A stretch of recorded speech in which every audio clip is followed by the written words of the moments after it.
Good evening. Welcome to the TEDx Georgia Tech January Speaker Salon. My name is Raj Jaishankar. I have the honor of being the Executive Director of TEDx Georgia Tech this year with my amazing team, who I will introduce shortly. But first, I want to thank y'all for being here tonight on this Friday evening.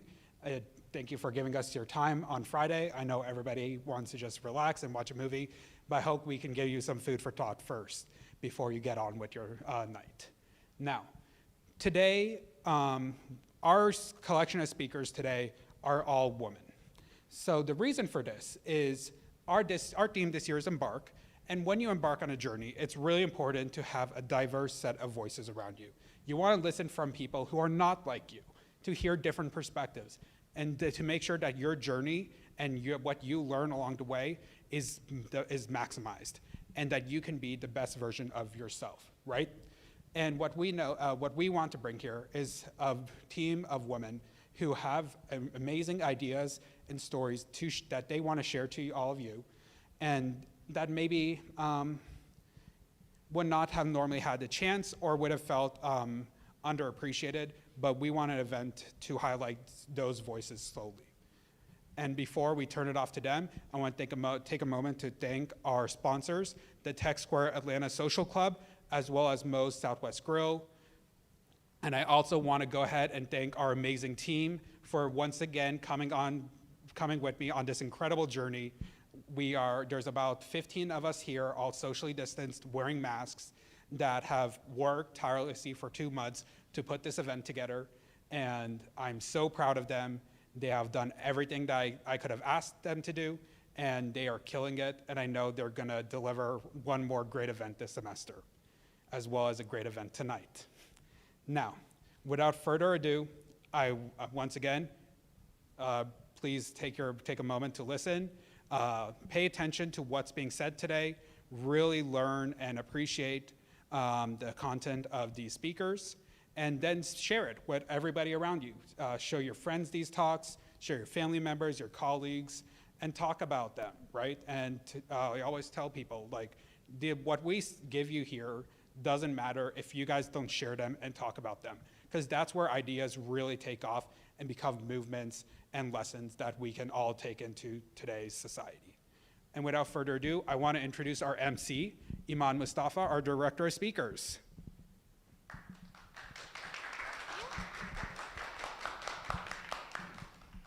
Hi, so as Raj mentioned, I'm Iman Mustafa, this year's Speakers Director.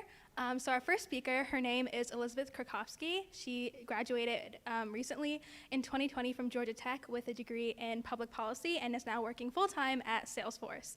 Her talk is about sensitivity and is entitled Sensitivity is for Everyone, so please join me in welcoming her to the stage.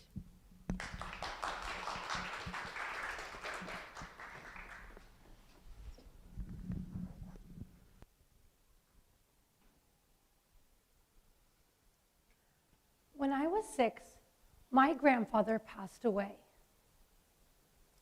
I remember standing at the top of the stairs and barely turning my head to see my older sister and my mother crying and holding each other.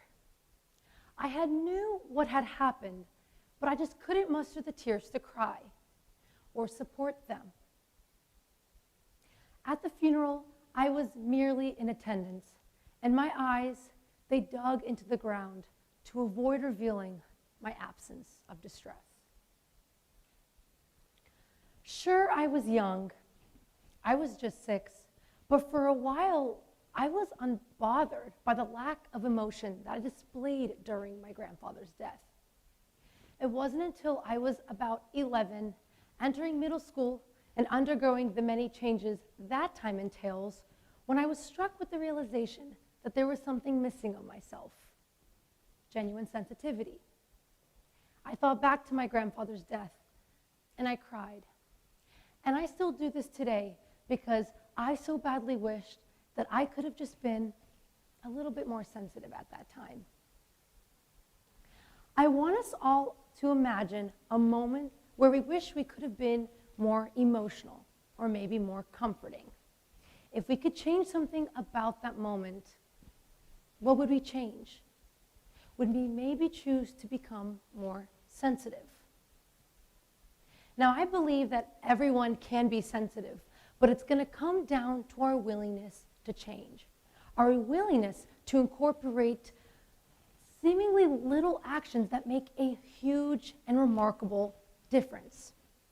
And these changes include being conscious of our judgments, actively listening, empathizing, and turning those actions and steps into a routine. And these changes will bring us reimagined interactions, enhance existing relationships, and a clearer mind and filled heart. Now, before I go into how we may do this exactly, I think it's very important that we acknowledge the present and impeding forces that prevent us from fully embracing our sensitivity. Unfortunately, sensitivity is not objective. Its term and experience is subjected to scrutiny, stereotypes, and misconception. Even the meaning of the word is baffling, as several definitions point to opposing definitions that give off contradicting connotations. Oftentimes, what we believe to be true mirrors the preconceived ideas that we are bred to believe. Many of us may have sensitivity defined for us, stemming from those stereotypes. To nobody's surprise, I'm sure, women are associated with displaying emotion more frequently and with more intensity than men, while boys are taught young to refrain from showing emotions or shedding a tear. Now, I'm not going to go into how we may uproot this stigma, but I do want to make it known a stigma like that is damaging and it's restraining, as several of us may be guarding just about the most enriching quality of ourselves based on what we're bred to believe. Because you see, sensitivity has a direct impact on the relationships we have in our lives.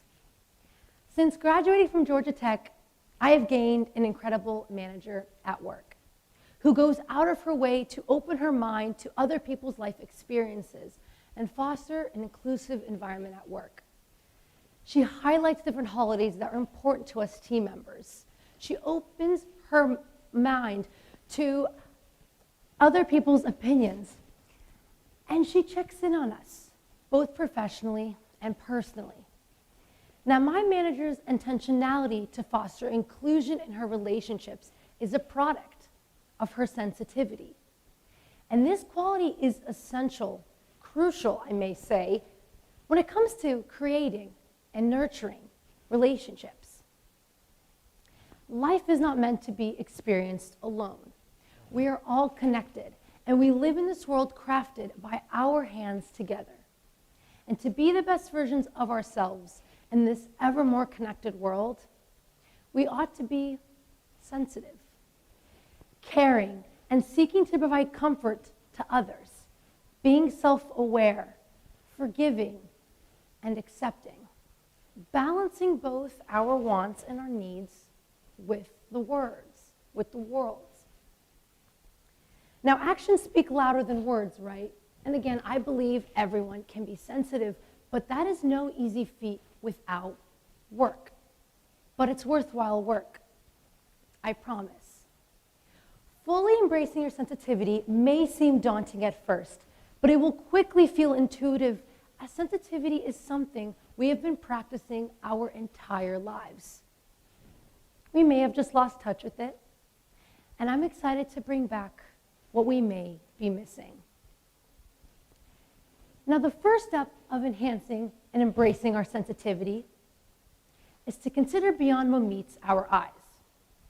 You see, our eyes are powerful, and just within seconds, they can capture a biased and surface-level understanding and assumption. We as humans, we're creatures of judgment, and this is something we must challenge. It is so easy to be comfortable and to only be sensitive when it is comfortable. But what's the good in that? We ought to open our minds and make conscious efforts to form opinions that may undermine and challenge that bias. The next step is listening. And I'm not talking about the listening you may do when you're waiting for your to-go order to be ready. Yeah, that doesn't count because we cannot be selectively listening, only in tune to when it's convenient. It takes being present and being able to zero in on the hero of our conversation. Because when we do this, we pick up on the pains, the gains, the main attraction that's occupying someone's mind. And this active listening paves the way to the next step of enhancing and embracing our sensitivity. Empathy. Empathy is the action of understanding a situation from the perspective of another. When we're empathetic, we are compassionate, and we're able to vicariously experience someone's thoughts and feelings. When we do this, we make people feel noticed. We make people feel celebrated and valued. And with empathy, we're able to extend our heart's capacity to offer someone company. And the final step of enhancing and embracing our sensitivity is turning these actions and steps above into a seamless routine. A routine that's embedded into our minds and exhibited through our actions, as that is going to dramatically impact how we view and how we react to our world. If we could turn practicing sensitivity into automatic behavior, that would be an admirable achievement. Now you may wonder, Liz, what exactly will these intentional actions amount to? What will this change bring us? This change will bring reimagined interactions, because every interaction has the potential to be a meaningful one. But so many of us have our eyes down, staring at our phones, and when it's our turn to finally interact with the world, we merely look up and we perform a transaction. And all that is a fleeting moment. When we are sensitive, we are more attentive, we're more interactive with our environment. And when we are sensitive, we're able to add simple nuances that transform these seemingly monotonous interactions, like conversing with the man that's making our sandwich. Let's get to know him. What's his name? Richard. Now, where's Richard from? He's from Philadelphia. Maybe Richard and I will get to know each other, and maybe we'll leave the deli counter laughing and in a better mood and energy than what we came to the deli counter in. This change will also bring us enhanced existing relationships. When we listen and when we're present, we foster quality time. Simple as that. We foster an essential love language of many. Because when we do this, we're able to form deeper relationships that are open and fulfilling. We become people that our loved ones can confide in and receive heartfelt support from. Whether it's navigating a sibling through a breakup or a friend through an unsettling time, we're exceptionally there. And finally, this change will bring us a clear mind and filled heart. I'm aware that with sensitivity, we may absorb the world and its triumphs and struggles. And sometimes I too feel heavy from caring so much, from being susceptible to so much. But I have realized that this added weight is really coming from my heart filling up. Sensitivity teaches us how to handle life's twists and turns and our own personal decisions. We're able to celebrate the little wins in our lives and find peace in our decisions.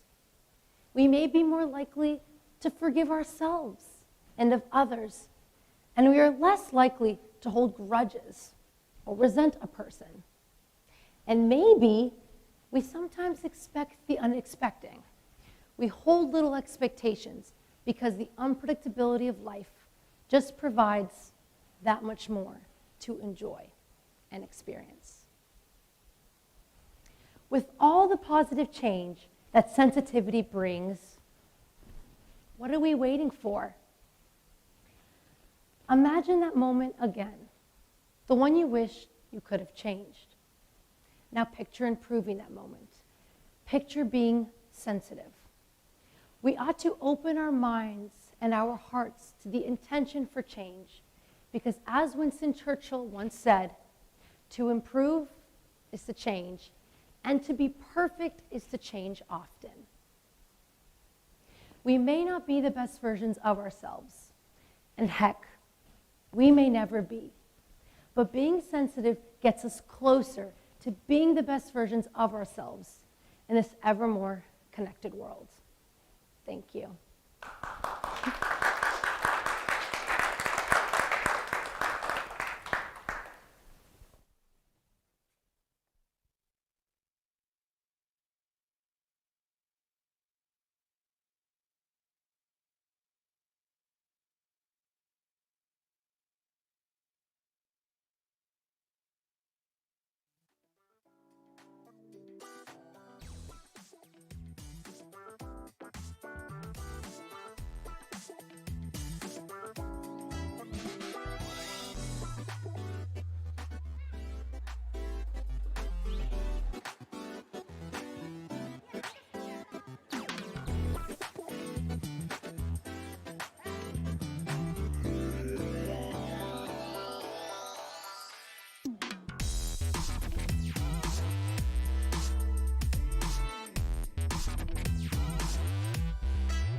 Thank you so much for that talk, Liz. Sensitivity is definitely something we can all learn from, so thank you so much for highlighting that.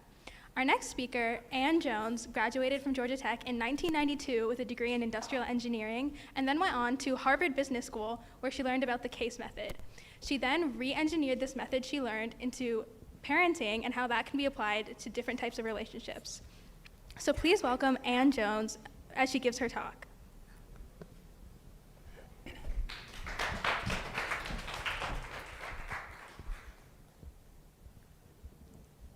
Once there was a little boy. His mommy took him to his favorite playground, and this playground had the tallest slide. He couldn't wait. He rushed out of the car, climbed up to the top of that slide, but there was a little girl on top of the slide. What is she doing? The little boy thought to himself. She must be scared. And he walked over. It's not that scary. I can go down first. It's fun. Now, in your opinion, did that little boy make a wise or unwise decision? What I just shared with you was an example of a super simple case story. A case story is any situation description from real life that we can use to study how to make decisions. At Harvard Business School, where I got my MBA, case stories are 20 to 30-page written descriptions of business dilemmas. The students spend hours analyzing the case together to produce a solution. And the solution is a plan of action for the main character in the case story, usually a CEO of a company or another business leader. If Harvard Business School rose to become the top business program in the world by mastering the use of this case method, why shouldn't we use it in our most significant relationships, like parenting, grandparenting, teaching, coaching, mentoring? This method can be universally applied. In my talk, I will focus on parenting. My case stories are 1-minute oral scenarios from the child's immediate experience with a simple question in the end. just like the story I shared in the beginning. The case stories done this way help children to become confident decision makers and thoughtful problem solvers. Let's go back to how I came up with this idea. When I first became a parent, I learned a new dimension to the most precious word in the world: mommy. It was love like I had never known before. But on the other hand, when I first became a parent, I felt overwhelmed and underprepared. No matter how many parenting books I read or discussion groups attended, I was confused. Every situation was different. When I found an idea that worked, it stopped working, or my child changed. There was no consistency at all. This felt eerily similar to what I had felt like at Harvard Business School my first year. There too, I had felt overwhelmed and underprepared because the Harvard Business School case stories were all different. Once I learned a business concept explained in one case story, the next case story was about something else. So, as a parent to a new baby, I connected my parenting experience with my experience at Harvard Business School first year.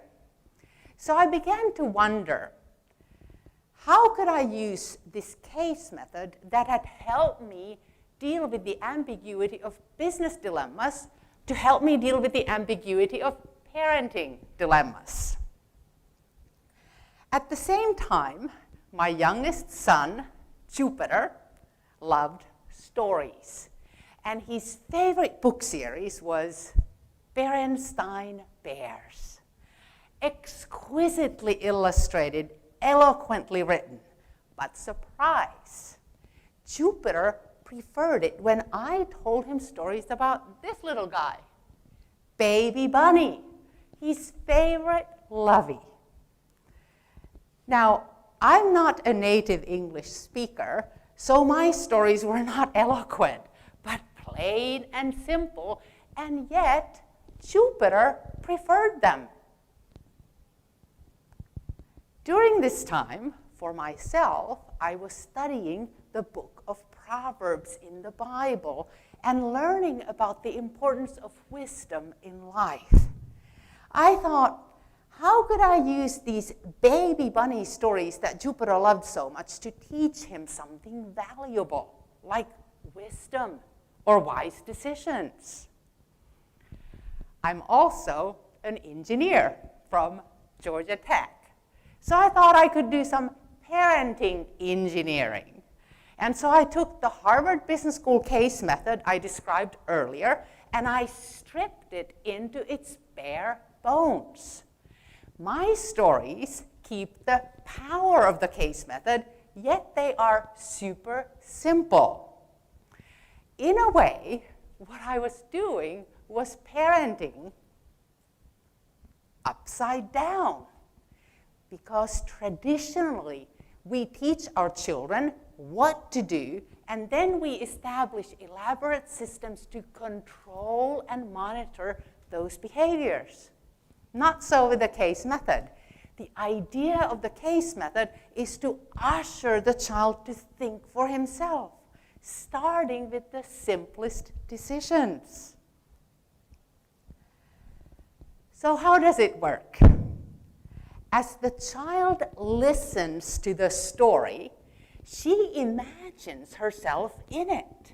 The neurons in her brain are firing and the pathways are being opened, as if she was really in that situation. In sports, this is called imagery training, and it has been scientifically proven to improve athletic performance. At Georgia Tech, I was a champion 1,500-meter runner, and I used this technique to help me prepare for pop-up situations in a race. Let's say I'm running in a race, and suddenly a shorter runner with a quicker stride cuts in front of me.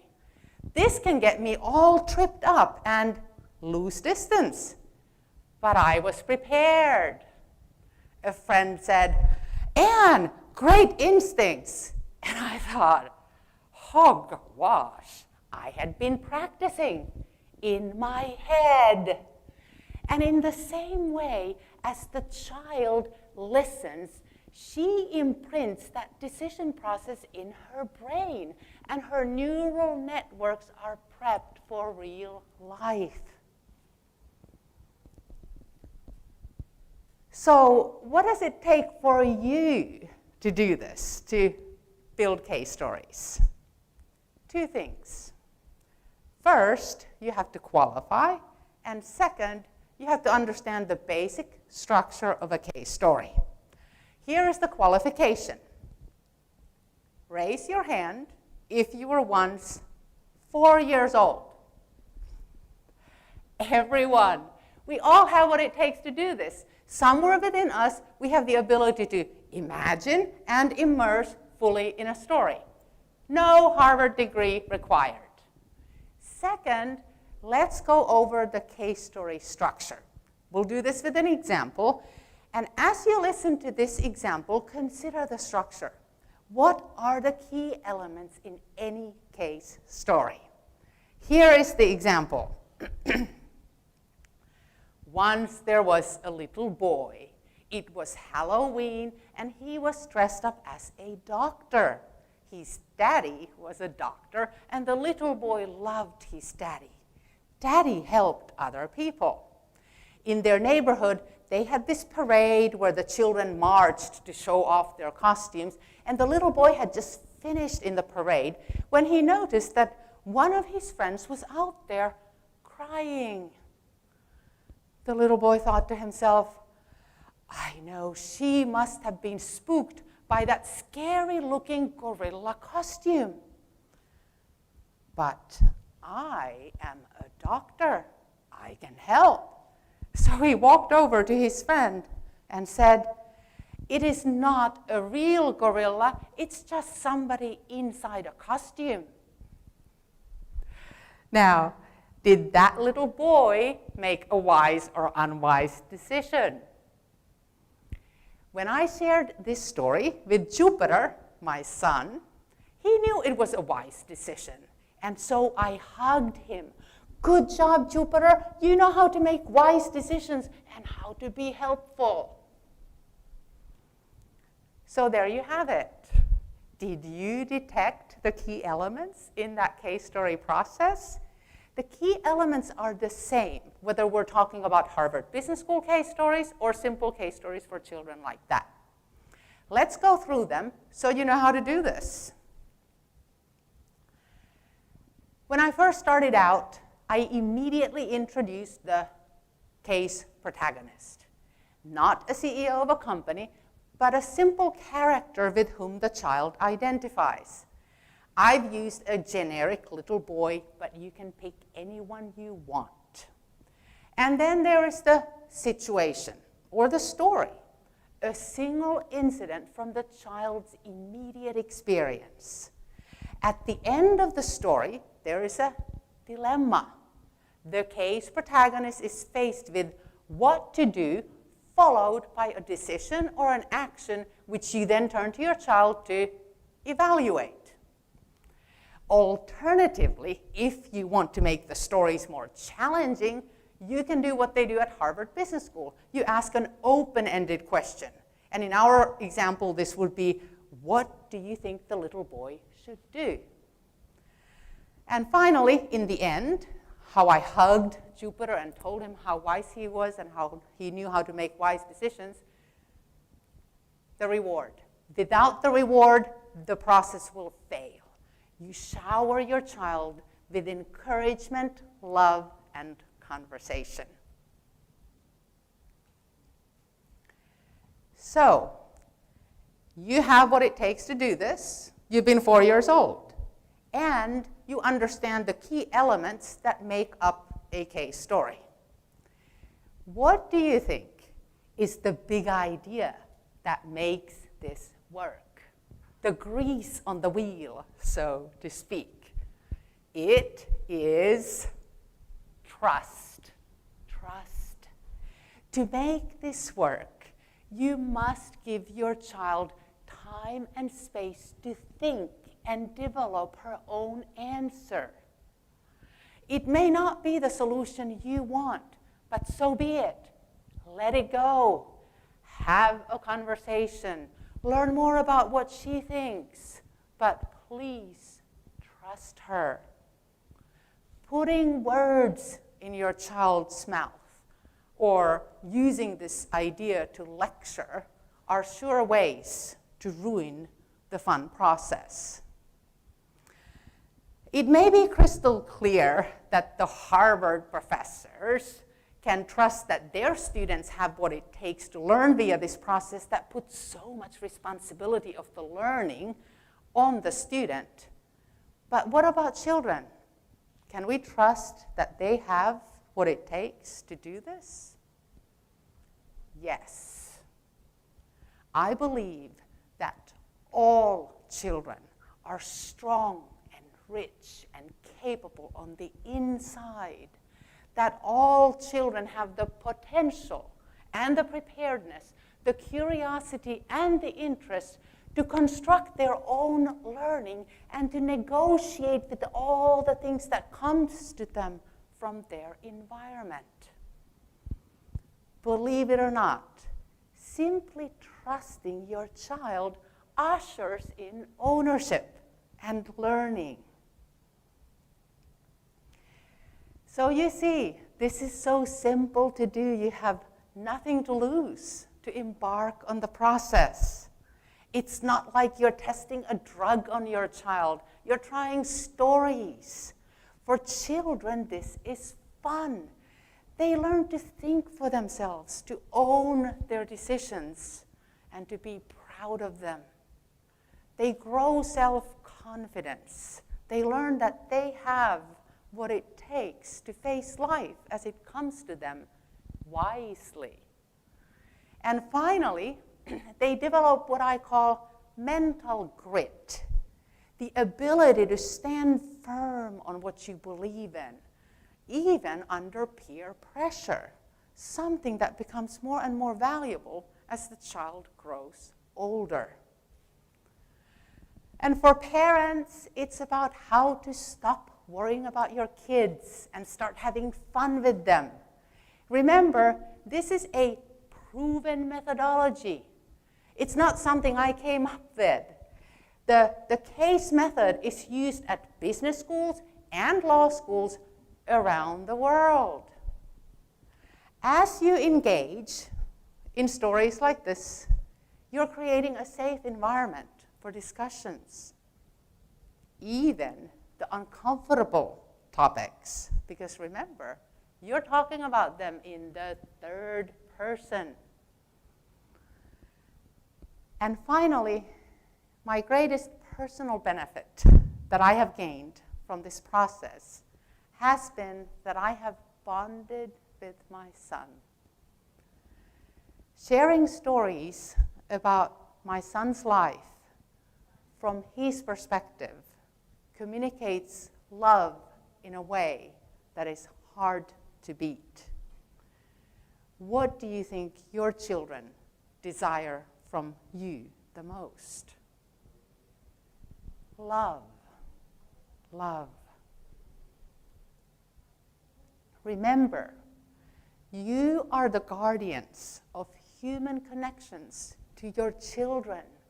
When your child comes to you, don't hand him a screen. Tell him a story. You're the leader to start on this journey of sharing 1-minute stories with a question in the end. You're the storytellers to those you parent, coach, teach, or mentor. Remember, stories transfer experiences directly to the listener's brain. There is empathy, and you gasp in unison. Thank you.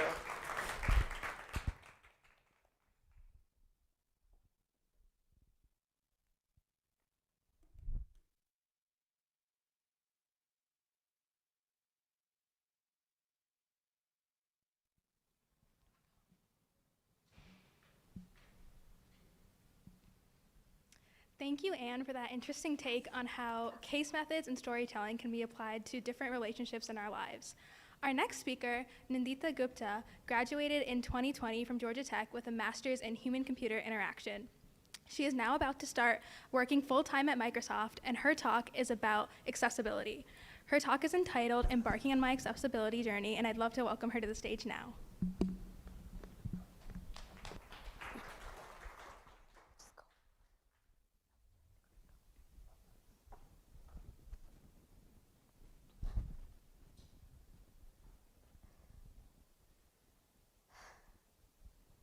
A journey to me is like a puzzle. There are many complex pieces and moving parts. There are different elements that not only help us embark on a journey, but also ensure that we continue to stay on a path. And that is what I want to share with you today. I'll be sharing 3 elements that helped me embark on a journey to follow my passion in accessibility. But as I go through this, I want you to think about how these 3 elements can help you embark on your personal journey in life. So for those of you who have not heard about accessibility, it means providing equitable access to products, services, environments, pretty much anything to all people, regardless of disability. A quick example is ramps that you might see inside and outside buildings that help make pathways accessible to wheelchair users. As a person with a disability myself, accessibility is very near and dear to me. And today is a very vulnerable moment for me, as it is the first time I'm opening up about my journey in this space. I've always been passionate about accessibility, but my understanding of disability changed when I found out about my own disability. I'll always remember the day I was diagnosed. Picture a warm hospital room with a nurse and an attendant. I was sitting in this glass box on a chair. I looked outside, I could see the attendant standing outside the box, and there were these tubes coming out of the box. There were no holes, no outlets, just me sitting inside the box on a chair. I was terrified. I was so scared. I had no idea what was about to happen. And after I almost passed out during this ordeal, I was diagnosed with asthma. At first, this did not faze me. I remember thinking, this is not a big deal. I'll take my medications and this will all go away. I'll be okay. However, I didn't realize the impact it would have on my life moving forward. No longer could I enjoy the outdoor activities I did earlier. Even minor environmental changes put extreme duress on my lungs. For example, smoking is one of my strongest triggers, and as a result, whenever I'm around it, I have to physically distance myself. In addition to these physical barriers, new unforeseen obstacles emerged. I was not only mocked, ignored, and overlooked because of my disability, I now had to deal with these new microaggressions. One comment I've heard a lot is, oh wow, looking at you, I would have never guessed you have a disability. Comments like these are extremely hurtful and undermine the effect of one's disability on their life. In addition to facing existing barriers as a woman in tech, as a person of color, I now had to deal with a whole new set of complications. People somehow saw me differently, and I didn't like it. I was still the same person. And this is how the nature of my reality changed. And at first, I rejected it. I didn't have a disability. I didn't want to be associated with that word. It somehow made me feel less. And I was so wrong. Over time, it became a big part of my identity that and not only embraced, but also celebrate. It completely changed the way I viewed myself and helped me take that first step towards embracing myself. So that is the first piece. To truly embark on a personal journey, I needed to embrace myself, all parts of myself, including my disability. Embracing yourself also means not letting others undermine your identity. It means just be who you are, regardless of what other people say or think. So I want you to embrace yourself, your race, your culture, your language, disability, whatever it means to be truly you. And as a result, you will bring your 100% to the table. It will also lay the foundation for the next piece, which is taking risks. Embracing my identity became a catalyst to pursue my passion in accessibility. I wanted to do more. And so I quit my job and decided to go back to school full-time to pursue this passion. Going back to school was truly a leap of faith. I was leaving the security of my 9-to-5 job with a limited idea of how I was going to fund my education. But amidst all this uncertainty, there was one thing I was certain about. This was something I needed to do to follow my dream. Michelle Obama once said, "Success is not about how much money you make. It's about the difference you can make in people's lives." And I truly wanted to make a difference. So I jumped right in, and I've never looked back. Quitting my job was one of the best decisions I've ever made. I wake up every single day energized, excited, and ready to do my part in making the world more inclusive. To me, it's not just about my voice. It's about the voices of those who are not being heard, and we need to amplify them. Although there are many instances I can think of that drive my passion in accessibility, there is one that cemented it.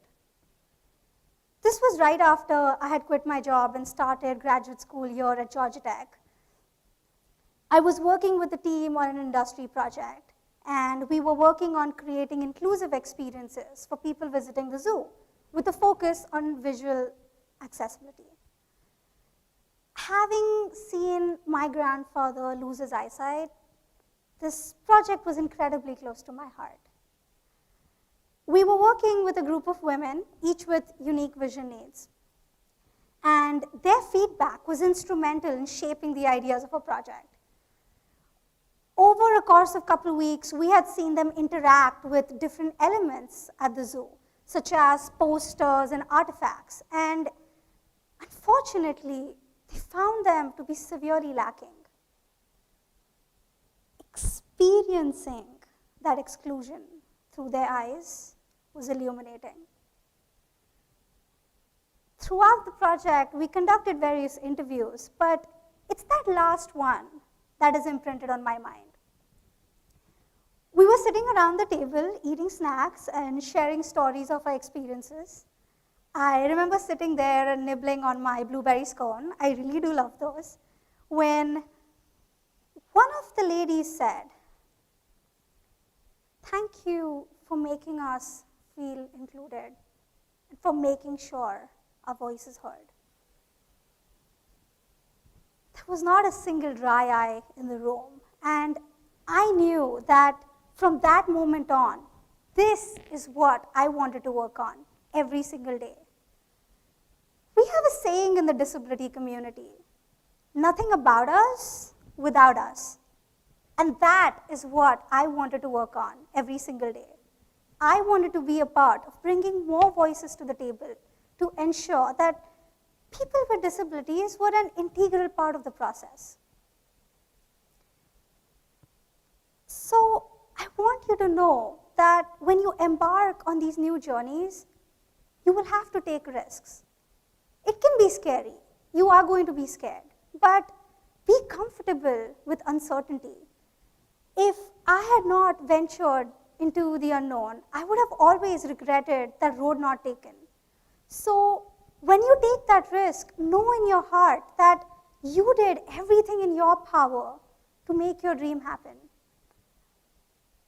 For me, all these experiences made me feel validated about all the choices I had made and all the decisions I had taken. So I want you all to take a moment to reflect. Take a second and ask yourself, do you wake up every single day excited about what you are going to work on? What makes you truly happy? And if it's not what you're currently working on, what do you need to do to get there? Also, full disclosure, I am not asking you to quit your job or make any life-changing decisions today. I just want you to introspect. It is not going to be instant, and that's okay. Your journey will look very different than mine, and that's okay too. But what's important is you need to think about it and take those steps to get there. And all of this brings me to my third and final piece, which is persistence. To me, persistence is not just about not giving up. It's about never giving up in the face of seemingly insurmountable challenges. Now I have a question for you. Have you ever experienced moments where you felt like it was the end? Everything was over. You anguished over that worst case scenario playing out and things didn't go as planned. I've been there too. But what I didn't realize was it was just the beginning of something amazing. I was not just taking the last step in one journey, but I was simply taking the first in another. Last summer when COVID-19 hit, many things changed for everyone. I was on track towards completing an internship when the pandemic changed the entire trajectory of graduate school for me. My internship was canceled, and I was devastated. After crying for 2 weeks, I picked myself up, pushed myself, kept going, and at the end of the summer, an amazing thing happened. I founded the Shakti Collective. It all started with research I was conducting for a project. I was investigating the needs of different professionals practicing accessibility in the industry. As I connected with these professionals to learn more about their stories, I realized that there was a need for an accessible platform where everyone could learn about the amazing work that was happening within the field of digital accessibility. This would not only provide a platform for you and I to learn and apply the knowledge, but it would create connections within the community. I often think back on some of my past work and my aha moments. And I wanted to create that for the community using storytelling. Stories are so powerful, and I wanted to empower everyone out there to embrace accessibility within their organizations so that we could all create inclusive products. And that's how Shakti Collective was born. We started with a few people, but today we have over 80 people who have signed up to share their stories. They all come from different walks of life: designers, developers, researchers, and even leaders who have stepped forward to share their stories. All this work culminated in a chance for me to interview my idol, a very well-known leader within the field of accessibility and technology, Jenny Leigh Flurry, the Chief Accessibility Officer of Microsoft. It was an astounding moment for me to see how all my hard work had led me to such a fulfilling opportunity. At the end of the summer, I received recognition for my work, one of them being named one of the faces of inclusive excellence here at Georgia Tech, and eventually landed me my dream job. But it was more than just a job. my persistence had created a ripple effect, and my efforts had paved the path for others looking to pursue similar passions. It had given me something to fight for, not just for me, but for those who would come after me. Shakti not only supported people who are on their path within digital accessibility, but inspired many more to step up and join this movement. That was a big win for me, to see how all my persistence had led up to all these opportunities, not just for me, but for others around me. And so I want you to know that embarking on a journey is not going to be easy. There will be many hurdles. Personally, I've faced various hurdles as a result of my intersectionalities, being an international student, being a woman of color, and now being a person with a disability. But know that these challenges and hurdles will help define you, make you stronger. And despite of everything you face, you are not alone. Find your support group, find your mentors. When I initially found out about my disability, I felt isolated. And then one by one, I found my allies, I found my network, and I've never felt alone since. So keep pushing, not just for yourself, but for those who are going to come after you. Impact is not a single massive change. It's all those little actions you take that give you momentum to get you to where you want to be. And it's never too late to embark on that journey. So once you embrace yourself, take risks, and keep pushing, you will be unstoppable. You will find ways to impact the world and the community around you in a multitude of different ways. So I want you to go take that first step in your journey, and let's go change the world together. Thank you.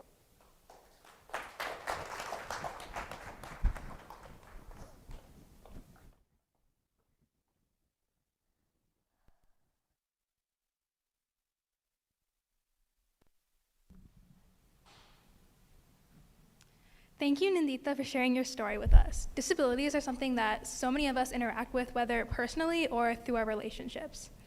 Our last speaker, Haley Park, is a third-year computer science student here at Georgia Tech. She's going to be giving her talk about the importance of diversity in organization-based work, and her talk is entitled, "The Collective Effort, Diversity and Inclusion is Everyone's Responsibility."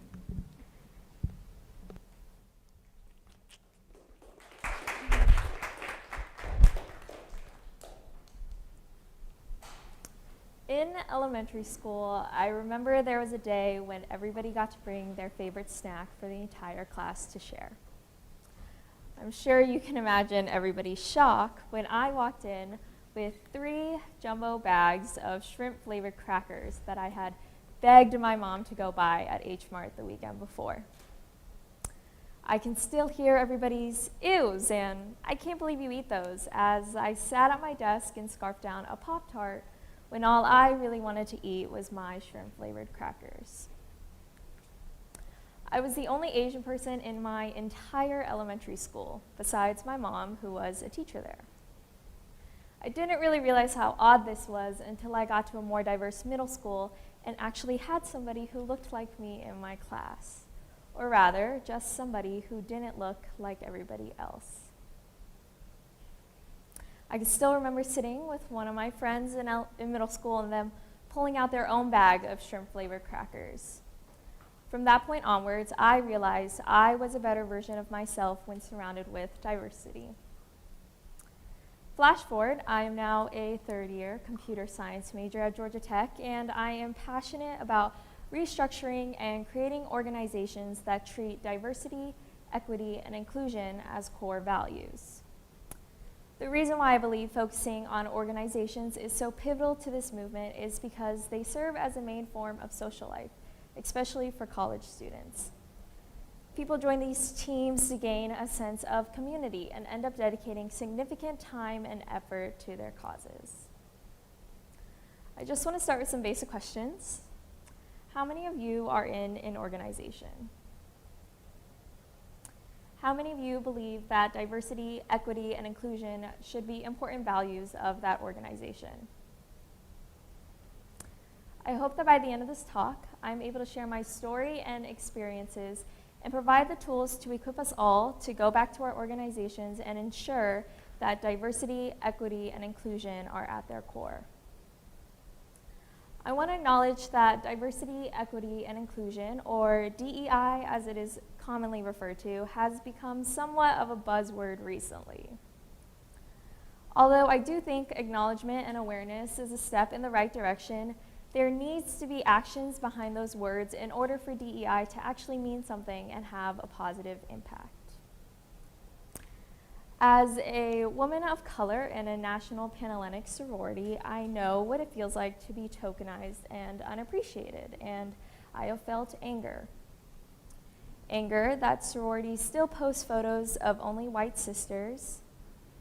Anger that people still wear culturally inappropriate costumes to social events. And anger that nobody seems to care but me. As someone who thrives in diverse communities, I knew that I needed to direct this anger towards creating a safe conversation-inducing space where other people of color could bring to light what it is like being a minority in a Greek organization. So this summer, I started a campaign on my Instagram called Spearheading Change in Greek Life. I had two main goals. The first was to celebrate and elevate people of color's experiences being involved in a fraternity or sorority. The second was to bring awareness to the lack of people of color involved in Greek life and focus on ways that we could change the system and change the structures of these fraternities and sororities. It's important to note that when I refer to the lack of people of color involved in Greek life, I am not referring to the Multicultural Greek Council or the National Panhellenic Greek Council. These are councils specifically created for people of color, as the Multicultural Greek chapters focus on specific ethnicities and or cultures, and the National Panhellenic chapters are historically African American. Thinking back to this summer and the impact this campaign had on Georgia Tech Greek life, I can confidently say that there were three phases of the campaign that I believe led to its overall success. The first was creating a safe, conversation-inducing space where other people of color could share their experiences, which directly fulfilled my first goal of elevating and celebrating minority voices. As I said before, my first Instagram post was purely out of my own anger, and I honestly didn't know if anybody else felt the way that I did. But after that first post, I received so many comments like, "This happened to me," and "Thank you so much for being a voice for us all," that I knew I needed to take the campaign a step further and redirect its focus towards the community's grievances rather than just my own. So to do this, I created an anonymous Google form where any Greek member of any school could share their experiences and or their suggestions. There were two reasons for this. First, I knew that the lack of people of color involved in Greek life is not just a Georgia Tech Greek life thing. This is a widespread issue across all college campuses, and I knew that we could all learn something from one another. Secondly, I didn't want this just to be for people of color because I knew it would take everybody and the entire community for us to make some real impact. The responses and conversations resulting from this Google form are what became the next 3 posts of the Instagram campaign and are the tools I used when I met with individual chapters and executive boards about what their members wanted to see change. Many of the responses involved more partnership with Black communities at Tech, mandated implicit bias training, and a communal focus on making Greek life a safe space for people of color to join. After creating all these changes and thinking of this list, I knew that I would next have to determine the necessary structural changes to make all of these suggestions a reality. I knew from my experiences being involved in Greek life that there was something structurally wrong with the way it operates, and many of those issues, I believe, stem from the National Panhellenic Rush process. For those of you who have never gone through Rush, or maybe just don't know a lot about it, I'll give you a breakdown. You visit a certain amount of houses every day, and you spend a certain amount of time in each house. The way that sorority breaks up the time you spend there is totally up to them, but the goal of every day is to get to know the potential new member better to see if she would be a good fit in your chapter. Seems logical, and I definitely had some meaningful conversations with girls at every house.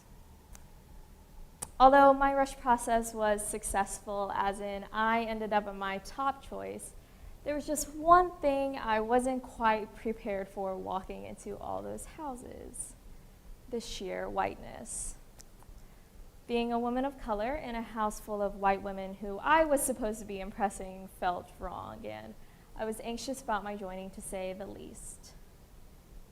But I still did it, and a year later, here I was rushing potential new members and finally learning all the practices and the secrets. To say I was disappointed is an understatement. I was furious, and I was so confused by the practices sororities across the nation still use to handpick girls.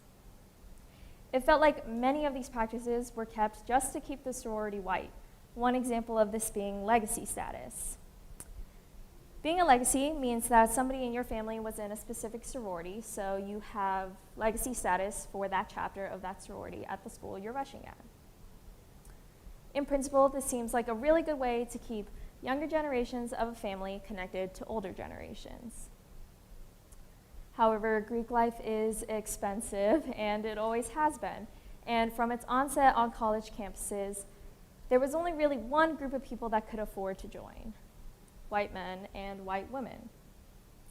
So essentially, all legacy status does is place white women higher on a bid list, minimizing the ability for women of color, who are rarely legacies, to join that sorority.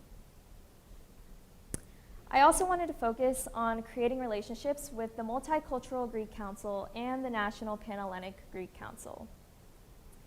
If I wanted to make Greek life a more diverse, equal, and inclusive space, then I needed to go to the Greek sector that was specifically created to do that. One thing that I knew would result from these relationships was education. MGC and MPHC have more cultural traditions, and I knew that creating these opportunities for the Greek community to learn about their history and celebrate their culture with them, that maybe we could see where we were lacking in diversity ourselves. So after creating the list of all these changes, I knew that the next phase would be finally vocalizing all of them with leadership.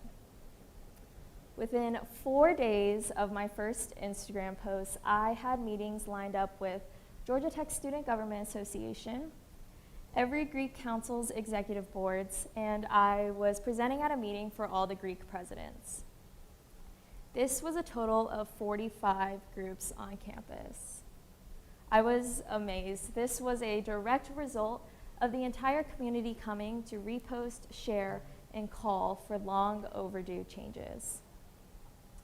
I came to these meetings with an agenda. I wanted to be stern and emphasize that we didn't want these meetings to be performative, rather express that we were holding them accountable on instilling all of these changes.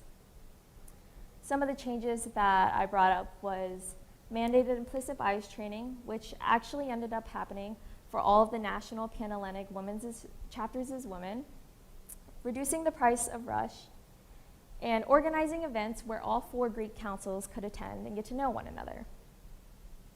I was also able to be part of the relaunch of GUIDE, which stands for Greeks United for Inclusivity, Diversity, and Equity. We are a cross-council organization that focuses on giving our campus tools on how to make our Greek community a more diverse, equal, and inclusive one. I want to emphasize that all of these changes and all of these meetings was a result of communal work. Members sharing their experiences and conversing with me and trusting me is what led to its overall success.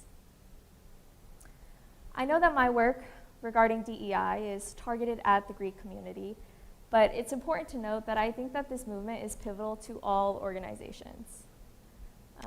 I want you to think back to the beginning of this talk when I asked you if you were in an organization. Now imagine every single person involved in that organization in a room with a conference table in the center. Is there a demographic missing? Is everybody at the table being heard equally? Is everybody even at the table, or are there still people floating in the back? I think this visualization depicts the work that needs to be done in all of our group-based work, and I don't just mean our extracurricular organizations. Outside of all the organizations I'm currently involved with, I make sure to ask any company I interview with what their company does to actively ensure DEI efforts are occurring. For me, this is a very important question because as somebody who thrives in diverse communities, I would never want to be the only person that looks like me in that conference room. And DEI is something that I will always seek in any group-based work I do in the future. So why the collective effort? I'm sure I've emphasized by now how important it was for the entire Greek community to rise up, and I've talked about how each phase relied on the people. The first relied on people coming together and sharing their experiences. The second relied on people brainstorming and collaborating. And the third relied on people listening and taking action. It took the entire Greek community coming together to think of not only the problems, but the potential solutions to the unfair practices and the lack of diversity, equity, and inclusion in all of our chapters. I believe that the utilization of these three phases would assist any organization who is beginning their journey on towards creating an environment that highlights DEI principles. Helen Keller once said, "Alone we do so little, together we can do so much."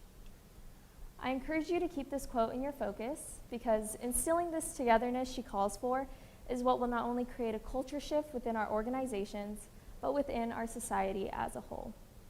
Thank you.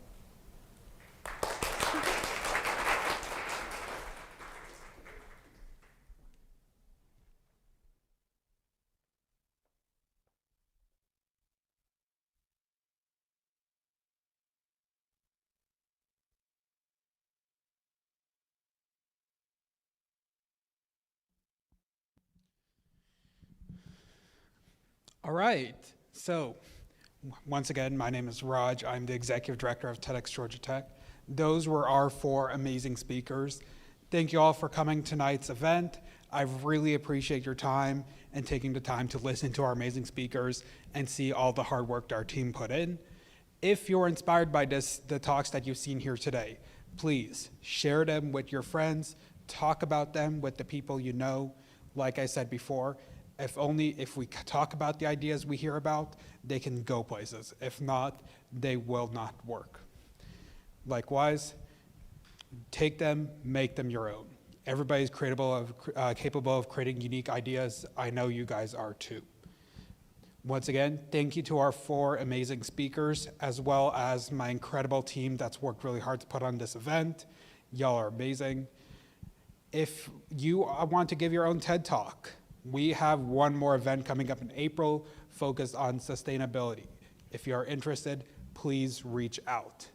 With that being said, once again, thank you to our sponsors, Moe's, Tech Square Atlanta Social Club, and The Mark. We appreciate you. Once again, thank you to my team. And with that being said, have a good night. Thank you.